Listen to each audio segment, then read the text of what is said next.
गुरुदेव से दीक्षा लिए साधक भाई हैं। गुरु कृपा से भक्ति के पथ पर चलते हुए जो अनुभव किया है उस अनुभव का रसपान करें। उससे पहले जोरदार तालियों से स्वागत करें, साधुवाद करते हुए स्वागत करें, दोनों हाथ ऊपर करते हुए साधु साधु साधु। हरिओम हरिओम हरिओम। सभी साधक भाई बहनों के हृदय में विराजमान परम पूज्य बापूजी श्री आसाराम जी के कृपा पात्र सभी साधकों के हृदय में विराजमान आत्म तत्व को मेरा सादर नमन, सादर प्रणाम।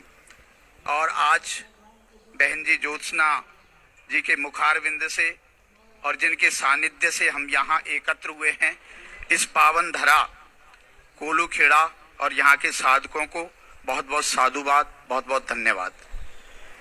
मुझे निर्देश हुआ है कि मैं गुरुजी के सानिध्य में आने के अनंतर किस प्रकार से लाभान्वित हुआ और मेरे क्या क्या अनुभव रहे। अनुभव तो बहुत सारे होते हैं, लेकिन मैं एक दो अनुभव आपके साथ में साझी करना चाहता हूँ। मैं 1997 में गुरु दीक्षा लेने से पहले छबड़ा में रहता था। गर्मी की छुट्टियां थी, मैं शिक्षक था व्यवसाय से, अंग्रेजी में व्याख्याता के पद पर था। उसी दौरान मेरा हमारे बड़े भ्राता भाई साहब श्री बद्रीलाल जी मीना जी, जो जहां पर मैनेजर थे छबड़ा में SVVJ में, उनसे संपर्क हुआ। और संपर्क के साथ ही गर्मी की छुट्टियों में मेरे बच्चे चले जाते थे, उनके मायके में, वहाँ ससुराल में चले जाते थे, मैं अकेला रहता था। और उस दौरान मैंने सोचा, इनसे दोस्ती थी, तो ये ऐसे सहज आदमी थे जो मुझे शाम को भोजन बना के खिलाते थे। इसके बदले में मुझे प्रवचन सुनना पड़ता था कैसेट के द्वारा इनका, और मेरी कैसेट में और प्रवचन में 1% भी रुचि नहीं थी, पर मुझे फोकट में भोजन मिलता था। और उस दबाव में कह दो, उस स्वार्थ में कह दो, या इनके व्यक्तित्व के प्रभाव में आकर के मैं प्रवचन सुनता सुनता सो जाता था, और ये भोजन बना लेते थे, मुझे जगाकर भोजन खिला देते थे। ऐसे करते करते मैं इनके ऋण भार कह दो, या इन्होंने जो फोकट में मुझे सेवाएं दी, उसके कारण मैं इनके दबाव में आ गया, मानसिक दबाव में। और इन्होंने मेरे, उस टाइम में भयंकर जर्दा खाता था और श्री नाम का गुटखा आता था, मुझे 3000 तनख्वाह मिलती थी, 1000 की मैं विमल और गुटखा खा जाता था। 1/3 खर्चा था मेरी वेतन का। और एक दिन भाई साहब बद्रीलाल जी ने कहा, आप कितने रुपए खा जाते हो? मैंने कहा, मैं 30 रोजीना खरीदता, कुछ मैं खा जाता हूँ, कुछ खिला देता हूँ। ऐसे 30 रुपया रोज का खर्चा है, लमसम में 1000 महीने का पड़ता है, और 2000 मेरे बच्चों पर और परिवार पर बचते हैं, और 1000 मैं खर्च कर देता हूँ। तो आपने मुझे कहा, आप मैनेजर थे, गणित से और व्यवसाय कॉमर्स वाणिज्य से जुड़े थे, आपने हिसाब लगाने के लिए मुझे आदेश दिया कि ये जोड़ो कि आप पूरी जिंदगी सपोज करो 80-90 साल जीते हैं तो कितने रुपए की खा जाएंगे। तो मैंने हिसाब लगाया, मैंने कहा लगभग 1 करोड़ की श्री या बिम्बल मैं खा जाऊंगा। तो इन्होंने कहा, कभी आपने 1 करोड़ रुपए आपके देखे हैं? मैंने कहा, मैंने कभी नहीं देखे, और मैंने कल्पना भी नहीं की कि मैं जिंदगी में 1 करोड़ रुपया का मालिक भी बन सकता हूँ। और नगद रुपये तो मैंने सत्य कहता हूँ, प्रॉपर्टी तो 1 करोड़ से ज्यादा की हो सकती है, आज भी है भी, लेकिन 1 करोड़ नगद रुपए घर में एक साथ नहीं देखे मैंने अभी भी, कि इकट्ठे अपने घर में हो गए हों। लेकिन गुरु कृपा कहिए, भगवत कृपा कहिए, बापूजी का आशीर्वाद कहिए, कि मैं बिल्कुल नाचीज था। तो मुझे आप ले गए आगरा। तो इनके व्यक्तित्व के प्रभाव में आकर, या इनके सद आचरण के प्रभाव में आकर मैं आगरा चला गया इनके साथ। जाकर के बिल्कुल कच्चा रास्ता था, रोड था नहीं गुना जाने का, तो हम पुलों पर होकर के, पुलों पर जो चद्दर थे वो हटाए हुए थे, हमने 10-12 चद्दर गाड़ी उठा करके रखी।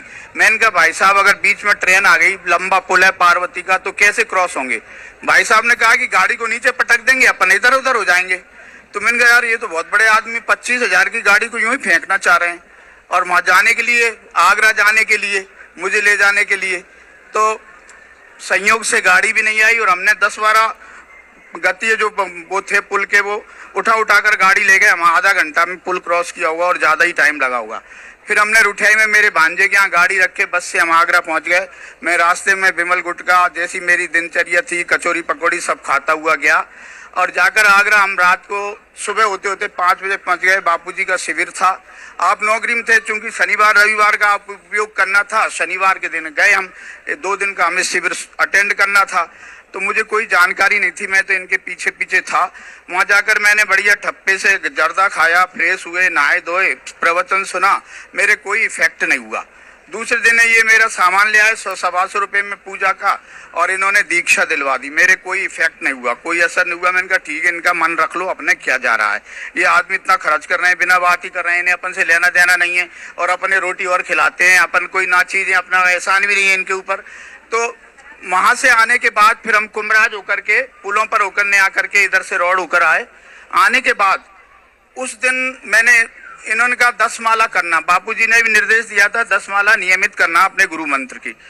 तो मैं बिल्कुल जैसा था वैसा का वैसा ही था, कोरा था, मेरे कोई असर नहीं हुआ। उस दिन मैंने चलो स्नान कर ही लिया था इंगलौट की नदी में। हमने स्नान करने के बाद दिन में दोपहर को आ गए, मैंने फिर 10 मालाएं कर ली। मैंने कहा चलो इन्होंने कहा है तो कर लो भैया। आपकी जानकारी लिए बताऊं, I have been the leftist thinker, follower of leftism, and I had never followed any god or any ethical thing, and I had been totally atheist. मैं बिल्कुल नास्तिक था, साम्यवाद से जुड़ा हुआ रहा हूँ, कार्ल मार्क्स का अनुयायी हूँ, आज भी मैं उनको बहुत अच्छा मानता हूँ, बहुत सारी बातों में मानता हूँ। लेकिन जहाँ तक स्पिरिचुअलिज्म की बात है, इथिकल बात है, मैं बापूजी का बिल्कुल नतमस्तक और बहुत ही छोटा सा सेवक हूँ, जिनके सानिध्य और संपर्क में आकर मैंने बहुत ऊंचाइयां प्राप्त की हैं।